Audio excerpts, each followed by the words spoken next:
Halloween is about a man named Michael Myers who escapes from a mental institution, goes back to his hometown of Haddonfield, and he starts picking off babysitters one by one. Hey everybody, how you doing out there? So I'm finally on the final franchise of the big three, even though this one came out before the other two big ones of Jason Voorhees of Friday the 13th and Freddy Krueger of A Nightmare on Elm Street, which I have reviewed both those movies. I even actually reviewed the Friday the 13th movies twice. It wasn't that I just updated the ranking video. I ended up going through all of them just to have better thumbnails, and I do appreciate everybody who actually sat down, checked them out, gave me a like, gave me a comment on that. Right off the bat, I better throw out this here is that I am actually just a casual fan of Halloween. I prefer the other two. I even prefer stuff like Chucky and Leatherface and Pinhead and anybody else I really can't think of, Leprechaun, a little bit more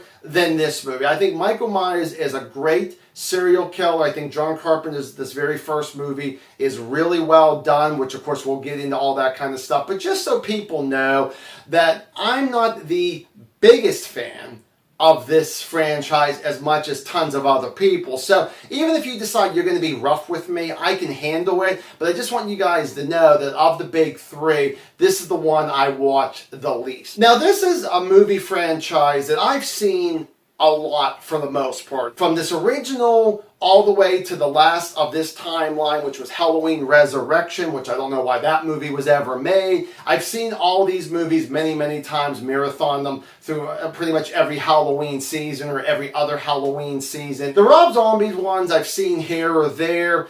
And the new trilogy that started in 2018 and ended in, a couple years ago, 2022, I thought they were just okay, but once we get to all of them, you'll know my individual thoughts on all this before I get to the big ranking video of all 13 of these movies. Okay, so let's get ourselves right into the likes. And starting with the likes, let's get some of the easy stuff out of the way. The Halloween theme song, the score by John Carpenter, is so good, and the placement throughout this entire movie is perfect in every place. It's creepy, it's fun, you can bob your head to this theme song. After 45 years, there are still times in this movie that are scary, that are really creepy, that you fear for these characters' lives against Michael Myers. The pacing of this movie is really good. There are actually times in this movie, at least this recent watch, where I laughed a lot more than I did before. Yeah, there is humor in this movie, and maybe because it's kind of outdated a little bit, which doesn't actually bother me. I'm more of an old school film person than some of this new stuff that we get now. I thought that the kills were just plain and simple, but they still worked for me. There is one kill that was very unique towards the end of this film here I thought was good. Oh, and it's very little that there's any blood in this here. I'm fine with that there too. I was just like, I'm here for very entertaining, good story, and that's what you actually get out of this movie. Going with some of the characters and actors and actresses, let's start with Jamie Lee Curtis as Laurie Strode. This is her very first movie, and she hits it out of the park. She does a great job as this sweet, innocent babysitter. John Carpenter directed her very well. I see why she became a scream queen in this movie. Of course, continuing this franchise and the ones that she ends up actually being in here. But her biggest emotion had to be scared when she sees the boogeyman, Michael Myers, or the Shape, depends on how you want to actually call that particular evil, and she does a really good job. Donald Pleasance as Dr. Loomis. He is my favorite character in this movie, and of course throughout some of his sequels that he's also in, he does a great job in this here. Every time he's on screen and he's about to open his mouth and do his dialogue with another character, do a monologue, he grabs you and pulls you right in, and you listen to every single word that he talks about. He's not one of these characters where it feels like he's saying something and it feels like that the audience already knows what's going on. There's a scene that I really like, and I think a lot of other people do too, where he's with Sheriff Brackett, and they're in the Myers house, and he starts talking about, I knew this boy since he was 6 years old, for 15 years. I knew the evil behind his eyes, and I just thought, wow, he really brought the goods to this character, and I really did enjoy what he does on that. We got Michael Myers, the villain of the movie. I think John Carpenter really wrote a good script about this psycho who actually escapes from a mental institution, comes back to his hometown, and almost like kind of get a little revenge on his hometown a little bit here.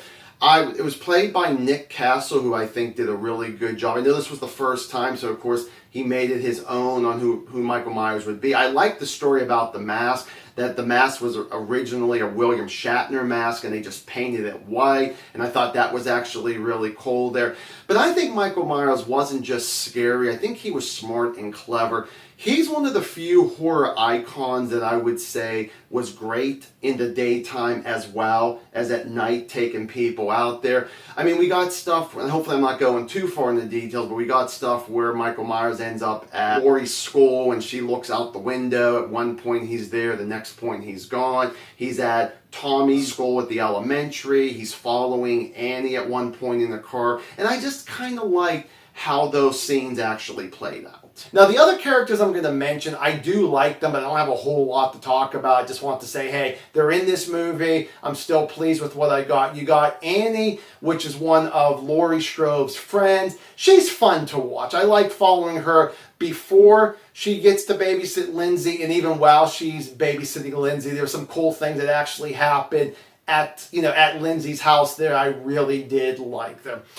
You have Sheriff Brackett, which is Annie's father, and again, he's another one that's really good, does a good job. I know that the actor recently passed away not too long ago, and I know he was in this movie. He's also in Halloween 2, but other movies, I don't know what else he was actually in, but he does do a terrific job as the sheriff in this town here. You got the two children that are being babysitted. You got Tommy and you got Lindsay. When it comes to Lindsay, most of the time she doesn't have a whole lot to do. She sits on the couch and she's watching horror movies. If it's at her house or Tommy's house. Tommy's the one I like to follow between the two kids because he has a lot more that he actually needs to do in this here.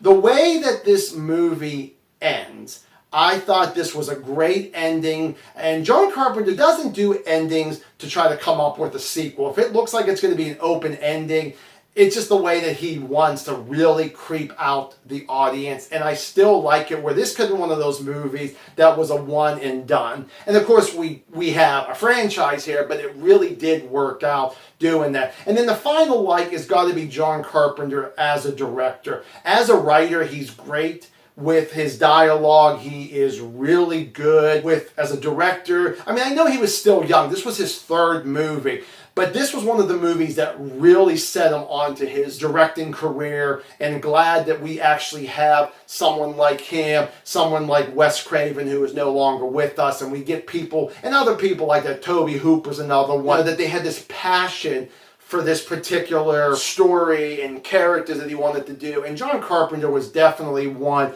of the best ones out there. And moving on to the dislikes. I don't have a whole lot to talk about here, but I do want to talk about two characters, and that is Linda and Bob. And they're actually boyfriend and girlfriend. They are so annoying when they're on screen. These are the only two characters I do not like. I hate their dialogue. I hate their narrative of what they actually do in this movie. The only good thing I could say is they're not really in it that much. Linda's in it a little bit more. We see her close to the beginning, and then really when it comes to Bob, we don't even see him until probably close to an hour into the movie. But I mentioned about bad dialogue. One of the biggest things I really hated and could not believe it was actually in the final product is whenever Linda and Bob are driving up to Annie's place where she's babysitting Lindsay, and before they go into the house, they start talking about ripping each other's clothes off and how they're going to distract Lindsay so they can go up to the bedroom and have sex. But there's a line from Bob that actually talks about, well, you rip off my clothes, I'll rip off your clothes, we rip off Lindsay's clothes. And I'm like, why would you even suggest that? I mean,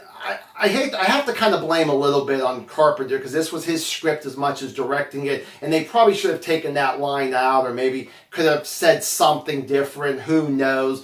But it's just like, I don't want to hear them talking about ripping off a little girl's clothes. And then the other thing is got to be, once again, Donald Pleasance with Dr. Loomis. The only really problem I have is I wish that he was actually in the movie more. I mean, he does do a lot of stuff, as I mentioned, in the likes and how much I like this actor and like this character, but I just really wish there was a lot more for him to do. And I get that you want to spread the love, what's going on with the babysitters, but if he's the main character, we need to see him more than he actually was in that. Halloween, I'm going to go 3.5 out of 4 stars. Have you seen this movie? Do you like it? Do you actually not like it? I'll be kind of curious about that reason. Give me a comment down below. We shall discuss it, and I will see you guys in the next video.